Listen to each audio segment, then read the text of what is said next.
Hello friends, कैसे हैं आप। एक बार फिर से आपका स्वागत है आपके अपने यूट्यूब चैनल पीएचपी सीखो पे। फ्रेंड्स, हमेशा अभी तक हम जो जावास्क्रिप्ट की सीरीज़ हम पढ़ रहे थे, इस सीरीज़ में जो लास्ट हमने देखा था वो था जावास्क्रिप्ट के इवेंट्स के बारे में। आज हम जो पढ़ेंगे वो हम पढ़ेंगे कि हम जावास्क्रिप्ट के वैलिडेशन फॉर्म वैलिडेशंस कैसे करते हैं। जावा एचटीएमएल के जो फॉर्म हम बनाते हैं, एचटीएमएल के फॉर्म्स के बारे में, वो आप इस वीडियो के डिस्क्रिप्शन बॉक्स में मैं एक लिंक दे दूंगा अपने वेबसाइट की, आप वहां जाके देख सकते हो। या आप हमारी वीडियो ट्यूटोरियल एचटीएमएल की चेक कर सकते हो, जहाँ पे मैंने बता रखा है कि फॉर्म के क्या क्या एट्रीब्यूट्स होते हैं, उसमें क्या इनपुट के कौन से एट्रीब्यूट्स होते हैं। मतलब फॉर्म का पूरा एचटीएमएल फॉर्म का डिटेल बता रखा है मैंने उसमें, आप वहाँ जाके चेक कर सकते हो। यहाँ पे हम फॉर्म की एक सिंपल सा फॉर्म बनाएंगे और उसको सिंपल से वैलिडेशन करेंगे और देखते हैं कि कैसे वैलिडेशन होता है बेसिकली। तो फ्रेंड्स, यहाँ पे आप देख रहे हो, यहाँ पे मैं 2-3 तरीके आपको बताऊंगा, उससे आप चेक कर सकते हो। तो फ्रेंड्स, यहाँ देखो मैंने एक फॉर्म बना रखा है। मेथड यहाँ पे पोस्ट लिखा हुआ है। बाय डिफ़ॉल्ट एक मेथड पोस्ट होता है, गेट होता है, जो हम ज़्यादातर यूज़ करते हैं। दो मेथड जो होते हैं, पोस्ट और गेट, ये फॉर्म में बहुत ज़्यादा यूज़ होते हैं। अगर आपने यहाँ कोई मेथड डिक्लेयर नहीं किया है तो बाय डिफ़ॉल्ट जो फॉर्म का मेथड होता है वो गेट होता है। अगर आपने कोई मेथड यहाँ डिक्लेयर नहीं किया है, अगर यहाँ लिखा हुआ है तो जो पोस्ट और गेट लिखा हुआ उसके बेसिस पे ये फॉर्म का एट्रीब्यूट्स हो जाता है। ये कौन सा फॉर्म का मेथड है। यहाँ पे मैंने 3 फील्ड बना रखी है। एक फील्ड यहाँ पे नेम की है, एक इनपुट यहाँ पे ईमेल का है और एक इनपुट यहाँ पे फ़ोन नंबर का है। और लास्ट में हमने यहाँ पे, अब मैं आपको यहाँ 3 चीज़ें बताता हूँ। सबसे पहले हम देखते हैं इनपुट टाइप सबमिट अगर हमारा है, ठीक है। अगर यहाँ पे इनपुट टाइप सबमिट है तो मैं आपको सिंपल वाला बताता हूँ। जैसे एक ब्राउज़र का सिस्टम होता है, देखो अगर आपने चेक किया हो तो ब्राउज़र आपको बाय डिफ़ॉल्ट एक मैसेज शो करता है।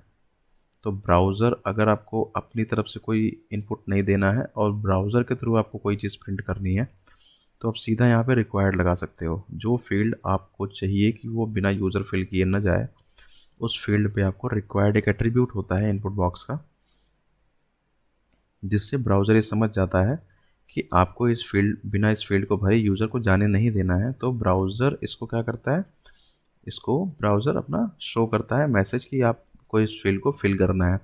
तो यहाँ देखो मैंने तीनों फील्ड पे रिक्वायर्ड लगा रखा है, फ़ोन नंबर पे भी, ईमेल पे भी, नेम पे भी।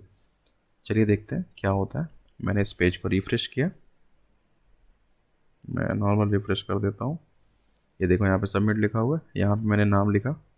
अब सपोज करो मैं सबमिट कर दिया, तो यहाँ देखो ब्राउज़र ने कहा कि please fill out this field. Message यहाँ पे सेम है, ये यही सेम मैसेज सारे फील्ड्स के लिए आएगा। अब यहाँ पे मान लो नाम भर दिया मैंने दिनेश। अब मैंने कहा कि सबमिट किया, तो इसने कहा कि अपना अब ये फील्ड फिल करो। मतलब आपको ईमेल भी फिल करनी है, dinesh@gmail.com। अब जब मैंने सबमिट किया तो ये कहा फ़ोन नंबर भी फिल करो अब यहाँ पे। तो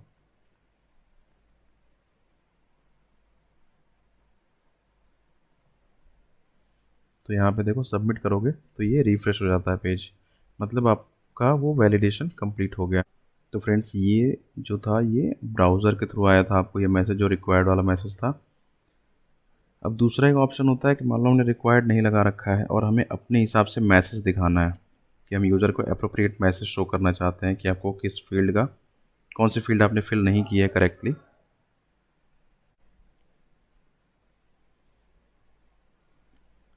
अब अगर आपको कोई यूज़र को अप्रोप्रिएट मैसेज शो करनी है तो फिर उसके लिए हम यहाँ पे एक ऑप्शन यूज़ करते हैं, ऑन सबमिट।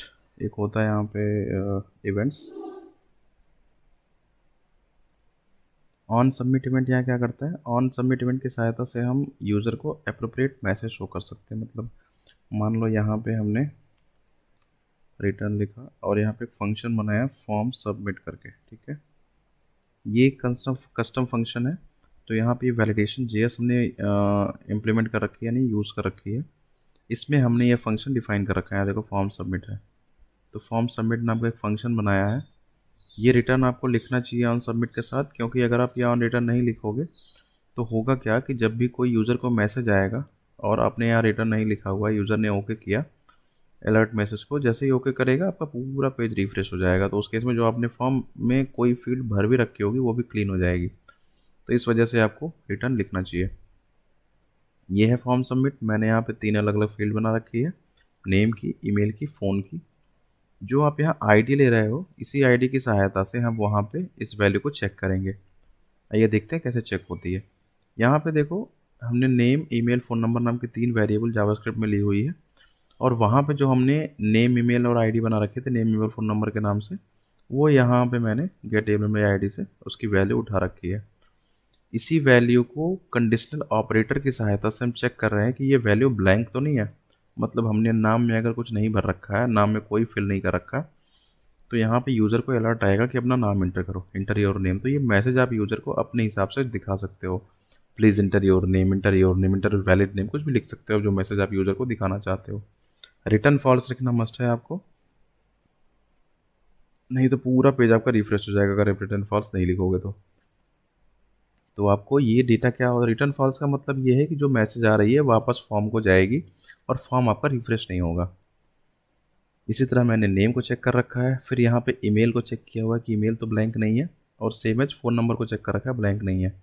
अगर आपका तीनों फील्ड ब्लैंक नहीं है, तीनों फील्ड में हमने डेटा भर रखा है, तो आपको ये मैसेज दिखा देगा कि आपका नाम, ईमेल और फ़ोन नंबर हमने प्रिंट कर रखा है। आप चेक कर सकते हो। यहाँ पे आओ, यहाँ पे आओ। अब यहाँ पे क्या है कि नाम मैंने रख दिया, मान लो। अब सपोज़ करो आपने सबमिट कर दिया यहीं पे, सॉरी, यहाँ पे हमने HTML को लिखने के बाद पेज को रिफ्रेश भी करना चाहिए था, जो हमने किया नहीं है। अब ये देखो, सबमिट किया आपने तो मैसेज दिखा, इंटर योर नेम, ओके किया आपने। अब यहाँ नाम रखो, फिर से मान लो दिनेश मैंने लिख दिया, फिर सबमिट किया तो इंटर योर ईमेल,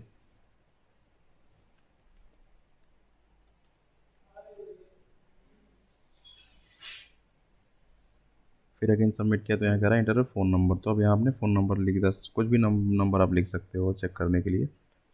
सबमिट किया। अब जैसे सबमिट किया, जो कि आपने तीनों डेटा भर रखा था, तो आपका your name, your email ID और सॉरी योर ईमेल और योर फ़ोन नंबर यहाँ प्रिंट हो गया।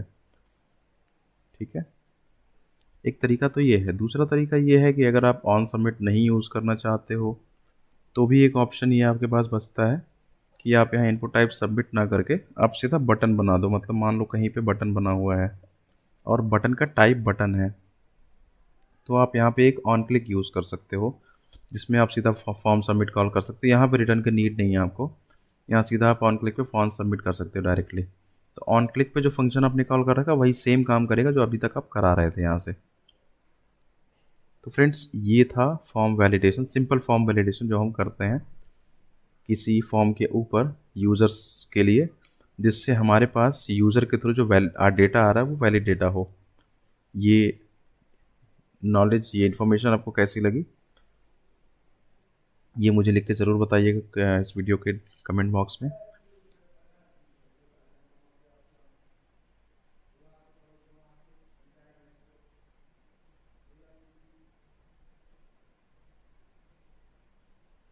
इस वीडियो को लाइक, शेयर और कमेंट ज़रूर करें।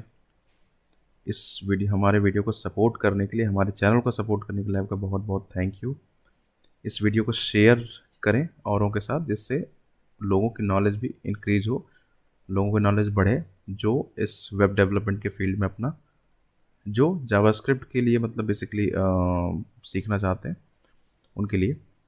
तो फ्रेंड्स, मिलते हैं एक नई वीडियो के साथ अगले जावास्क्रिप्ट की सीरीज़ में। अगला हम पढ़ेंगे या तो एडवांस वैलिडेशन देखेंगे या फिर कुछ नई चीज़ें देखते हैं।